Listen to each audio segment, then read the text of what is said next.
појава во животот, проблемите не може вечно се таложат. Еден ден мора да експлодираат. Сега, ние, како што кажав, не дека ова не се знаеше, него овие наши политички влади досега оде на обрет на стратегија, да го држат овој народ во една економска зависност. И сите тие пари кои што ги добиваат од странски донации, од продажба на домашни предпријатија, ги насочува на социјални случаи. Вие денес гледате, имаме 70.000 семејства со социјални случаи, а јас тврдам дека 80% од сите тие се работоспособни.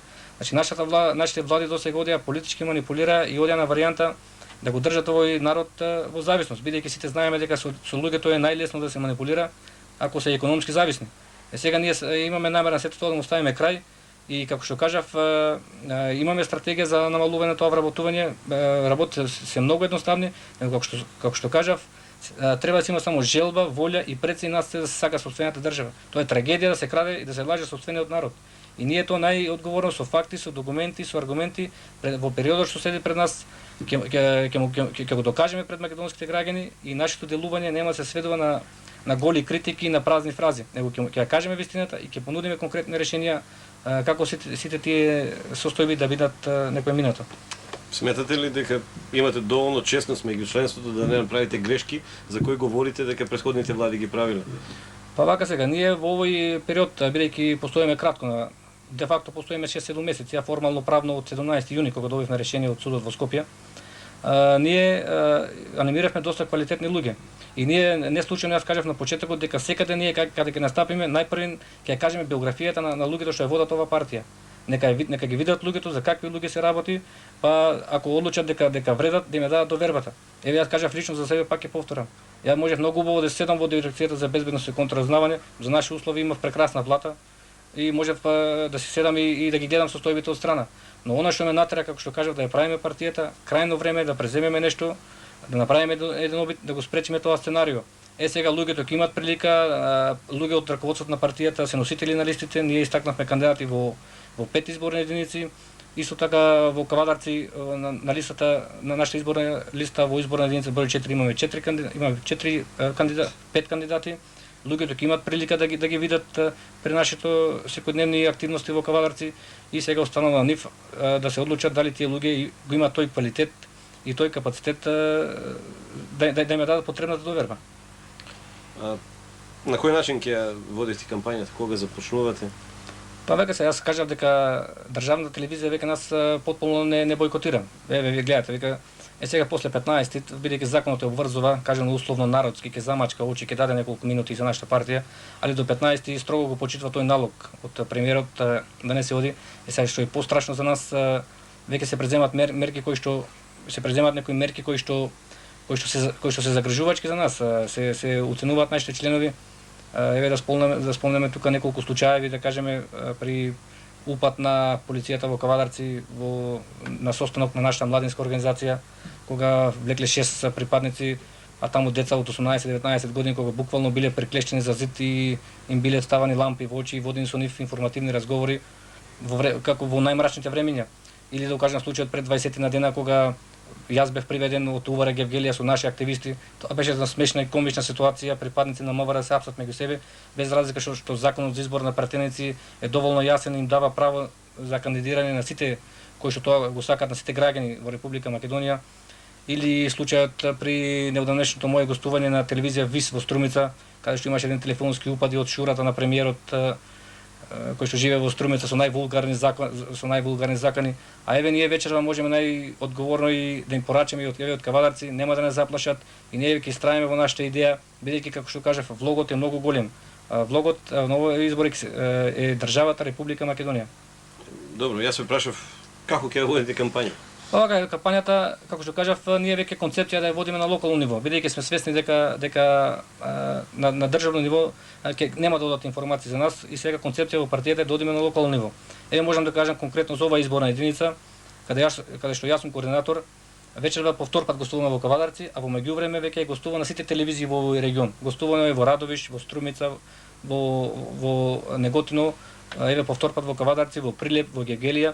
Значи стратегија е да се промовираме на локално ниво, преку локалните телевизии, а плюс и со сите тие пропратни активности што ги дозволува законот, со изборни плакати, со трибини и со сите тие реквизити што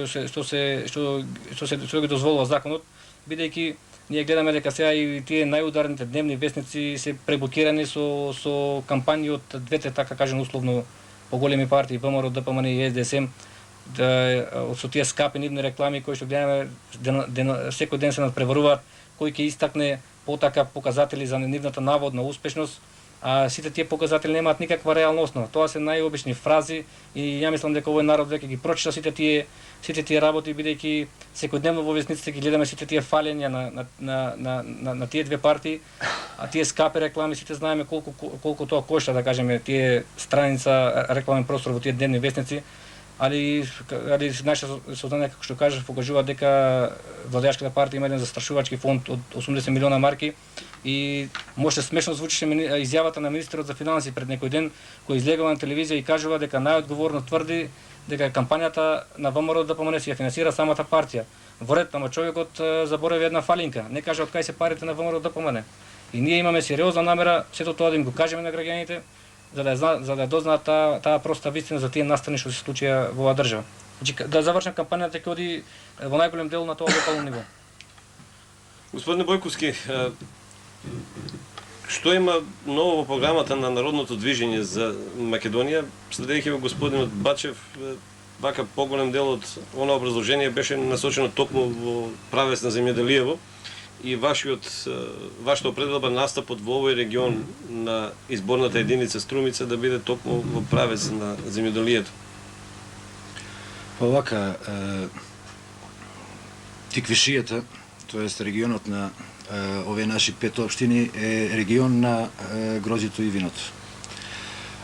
Не бегајќи од таа констатација дека земјоделието е дел од сите нас, без обзир на тоа дали е основна дејност или е споредна пропратна дејност на секоја фамилија која што живее во овие општини, кои што не окружуваат, па и во Кавадарци, тргнавме од една проста работа дека покрај сите потребни работи да се води една држава, треба да се води економија.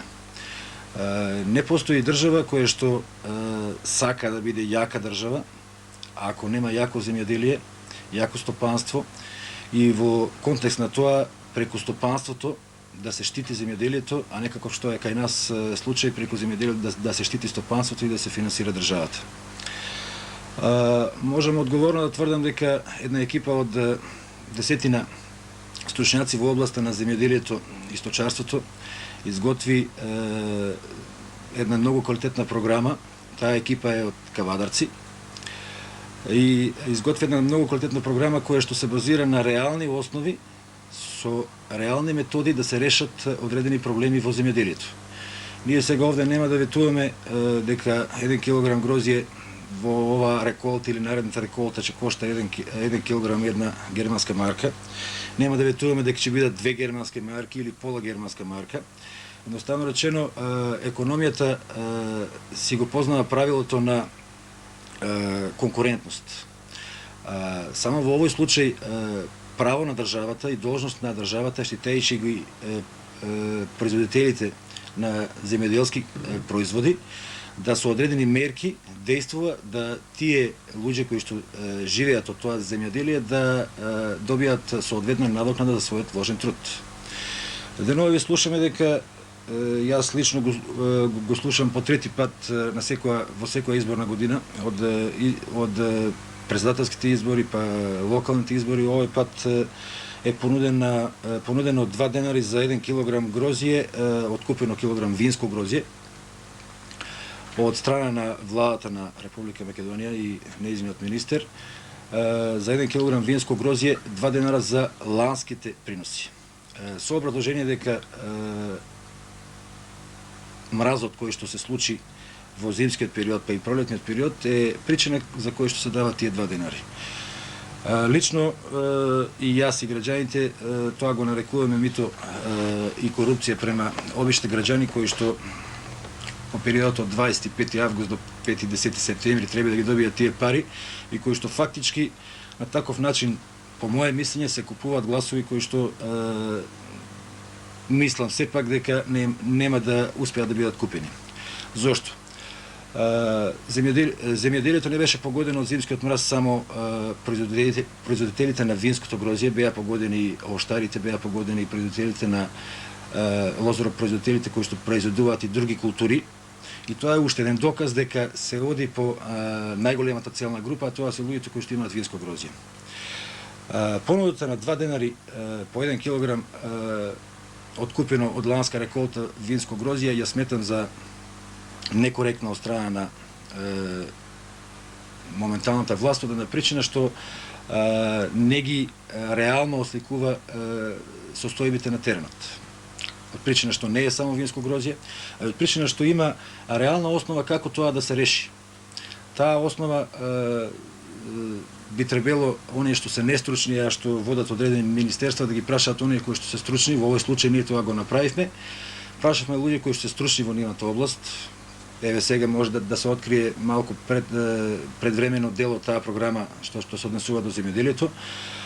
Прашавме луѓе кои што се стручни во областа на лозарството. И они ни кажаа дека лозарството долгорочно може да се реши со одредени методи кои што треба државата да ги спроведе.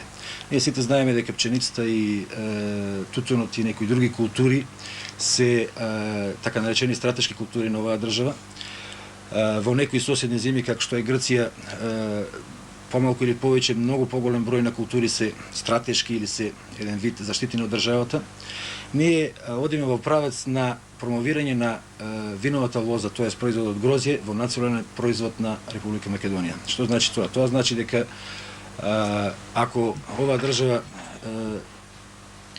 прибира огромни суми девизи за извозот на виното кое што се добива од грозје, кое што го произведуваат нашите лозари, дека одредени работи треба да врати преку одредени методи. А тоа е прогласување на производот грозје за национален производ, кој што носи гарантирани цени, минимални гарантирани цени, гарантиран откуп, и тие цени и тој откуп ќе се знаат уште во зимските месеци, а некако до сега, до крајни граници, да се сега сме август месец половина, за 15 на дена ќе почнат со откупот на високосортните сорти на грозје, како што се црниот бургунец, каберне и така натаму, а се уште не се знае цената. Се интервенира со некои 2 денари кои што можеа да се дават до сега, бидејќи земјоделието претрпи штети од мразот во зимските месеци, а не во август месец, и тие пари можеа до сега граѓаните да ги искористат во заштита на нивните лозови насади, а некако што па не знаеат дали ќе добијат пари, па не успеа да наводнат или да преземат некои мерки кои што се потребни за да се припреми виновата лоза за нареден период. Значи, ако некој не знае како тоа треба да се реши, а решението е пред очи, би требало да се прашат луѓе кои што знаат тоа како да го направат и да се таа работа, да се позади таа програма застане со сета сила и да се таа програма како национална програма презентира пред граѓаните и да се бара поддршка за да се таа програма оствари. Тоа е еден дел од земјоделието кој што сега ќе го онака го презентиравме. Наредниот пат кога ќе се презентираат нашите кандидати, кандидатот кој што е по од Кавадарци, кој што е по стручна спрема дипломиран инженер агроном, ќе ја презентира таа програма по-конкретно и пред граѓаните и ќе побараме поддршка за ефектуирање на таа програма во дело. Еве едно прашање за двајцата. Кои се адутите на Народното движење за Македонија? И со што мислите да ја добиете поддршката на гласачите на изборите на 15 септември? Па сега, ако ги гледаме сите овие веќе предизборни митинзи што се прават, како што гледаме сите ветуваат дека ќе направат добро за оваа држава. Но јас сум скептичен, верувам и најголем дел од граѓаните во оваа држава, бидејќи сите овие партии кои што се ќе се превруваат нови избори, без разлика што ние на почетокот кажавме дека формално правно можеби ќе има под 20 до 30 кандидатски листи, реално и нови избори ќе се превруваат околу 10 на партии, така порелевантни. Сега ако видиме структурата на тие партии, без исклучок нема да видите ни еден кој што не бил во извршната власт.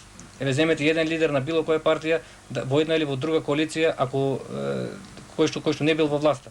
И јас мислам дека сите тие луѓе имаа шанса да покажат што знаат и не може повеќе да бараат втора, трета, пета шанса или како што најавуваат ќе граделе трети, пети опции. Овој пат опцијата ќе избере народот, бидејќи тие луѓе тука веќе зборува за нивниот човечки и морален квалитет, бидејќи сите гледаме дека додека беа во власта кажуваат една работа. Кога ќе излезат во опозиција, се најжестоки критичари. Тоа покажува еден двоен морал и ние, ја мислам дека граѓаните на Република Македонија веќе се доволно политички едуцирани и нема да наседнуваат на сите тие финти. Сега, како што кажав, наш главен адут на овие избори ќе бидат луѓето кои што чинат оваа партија. Јас како што кажав, тоа се луѓе пред се кои што се стручни, способни, кои што успеале во своите бранши и кои што не им е првенствен тој материјален личен интерес. Бидејќи сите тие за македонски прилики се релативно добро ситуирани. И таа идеја што не врзува е пред се и над се да се направи нешто добро за својата држава. И како што кажав, на сите тие наши партиски активности во периодот што следи пред нас, сите тие луѓе ќе бидат представени на јавноста, па граѓаните сами ќе се одлучат на изборите што следат. Бојковски. Па, нашите адути се пред се нови луѓе кои што до сега не биле инволвирани во политичката сфера на ниедна партија, луѓе кои што се стручни во своите области, кои што се изготвувачи на оној дел на програмата од економскиот дел на програмата. Тие луѓе ние ќе ги понудиме пред граѓаните. Наш адут е и тоа што граѓаните на Република Македонија и нашиот регион веќе ги видува сите и прв пат, и втор пат, и трет пат, некои по неколку пати. Едноставно речено, има една изрека која што вика дека сите луѓе може да се лажат некое време. Некои луѓе може да се лажат цело време, но сите луѓе да се лажат цело време, тоа мислам дека не може. Тргнувајќи од таа работа и тргнувајќи дека народот во општина Кавадарци е свесен, и тоа доста свесен, видејќи го докажа тоа и на локалните избори 2000 година, понудувајќи им квалитетни луѓе, знаејќи дека квалитетот на носителите на листите што се однесува до поголемите, условно речено, поголемите две коалиции ВМРО-ДПМН и СДСМ се луѓе кои што нашиот носител на листа мислам дека да ги барал по писмен пат немал да има подобра шанса да добие луѓе кои што по квалитет сигурно ќе ги надмине. Нашата отвореност, желбата да ја кажеме вистината, желбата да направиме нешто за нашиот регион и за целата држава и пред се луѓето кои што ќе ги понудиме се нашиот адут во престојните борби за, јас би рекол, државата, не за избор на пратеници. Од вкупно 6, господине Бачев, имате кандидатски листи во 5. Така. Каде не сте застапени и зошто? Партијата Народно движење за Македонија на овие избори ќе настапи со кандидатски листи во 5 изборни единици. Нема да настапиме единствено во 6-та изборна единица, бидејќи како што кажав не стигнавме да изградиме соодветна партиска инфраструктура. Сега во овие 5 изборни единици настапуваме со комплетни листи и во оваа прилика да кажам дека носител во првата изборна единица ќе биде и претседателот Тони Гичевски, во втората организациониот секретар Лазо Чакаровски, во третата ќе биде и претседателот на извршниот одбор Александар Диневски, во четвртата носител ќе бидам јас и во петата еден познат локален хирург од Битула, доктор Борче Топаловски. Сметаме дека имаме доста квалитетни кадри на овие листи и очекуваме дека граѓаните ќе знаат да ја оценат и да ја проценат нивната способност преку презентациите што имаме намера да ги направиме во периодот што следи пред нас. Што е ново во вашата програма, надвор од ова што го говоревте за вашите политички опоненти? Како оние што ги нарекувате постари или помоќни, така и овие кои што се во меѓувреме појавени, ајме повеќе 5 независни листи? Јас како што кажав и пред малку, ние сме длабоко убедени дека и на овие избори фактички ќе се надпреварат околу 10 политички партии. Бидејќи сите наши анализи укажуваат дека 80% од тие 60 на регистрирани партии кои што фигурираат во основниот суд во Скопје се фактички човек партија и сите тие партии се на одреден начин одредени сателити и служат за потребите на овие поголемите партии. Вие гледате, слушате секој ден како имаме прилика да видиме сега партии кои што 4 години фактички ги немало политичката сцена и служат за еднократна потреба пред секои избори. Така што реално ќе се надпреваруваат околу околу 10 политички партии. Сега уште еднаш да кажем како апел до граѓаните, моје мислење дека и граѓаните тоа веќе го знаат дека на сите овие 10 политички партии кои што на еден или друг начин биле во власта, на овие избори граѓаните нема да им дадат потребната доверба, бидејќи сите тие, како што кажав, беа во позиција да практикуваат власт. Сега слушаме денеска денове најави така екстремни од председател и подпредседател на СДСМ Бранко Црвенковски, председник Владо Бучковски, како ако дошле на власт ќе вршиле ревизија на приватизација, па ќе апселе. Тоа за нас е најобично, сега да ја сведам дискусијата на пониски рамки, тоа е едно најобично лигавење од овие двајца политичари, бидејќи како може Бранко Црвенковски да се заканува со апсење, и тоа не може да го направи од една едноставна причина. Кога би го правил тој список за апсење, да кажеме ако брои 30-на, ќе види дека 15 се луѓе од се фирми од СДСМ блиски до неговата партија. Тоа е едно најобично пак манипулирање со народот. Сите овие работи за кои што јас кажувам вечерва може да ги направат нови луѓе без хипотеки, кои што немаат ни една афера за себе и кои пред се нација се сакат опстојната држава. Не е тајна ако кажам дека половината министри во македонската влада имаат резервни пасоши, имаат двојни пасоши, двојни државанства и имаат веќе резервни татковини. И доколку ние дојдеме во позиција да практикуваме власт и да го спроведеме тој базичен принцип, основен принцип кој што е основа на се, кој што сега сакам да им кажам на граѓаните, јас верувам дека сите тие половина министри од таа македонска влада првиот ден ќе побараат политички азил во друга земја. Сега што значи тој основен принцип? Јас сега најодговорно тврдам пред граѓаните на Кавадарци кои што вечера не гледаат, ако ние дојдеме во позиција да ја практикуваме власта, во првите 30 дена од нашето владење ќе ставиме 24 луѓе во куќен притвор. Тој список сега за нас кај нас е 24 со полициски речник кажано со документирани докази, со документиран материјал и во тој список имаме луѓе кои што се сега на моментално на највисоки функции во државата и кои што водат така одредени преку ноќ станаа познати бизнисмени.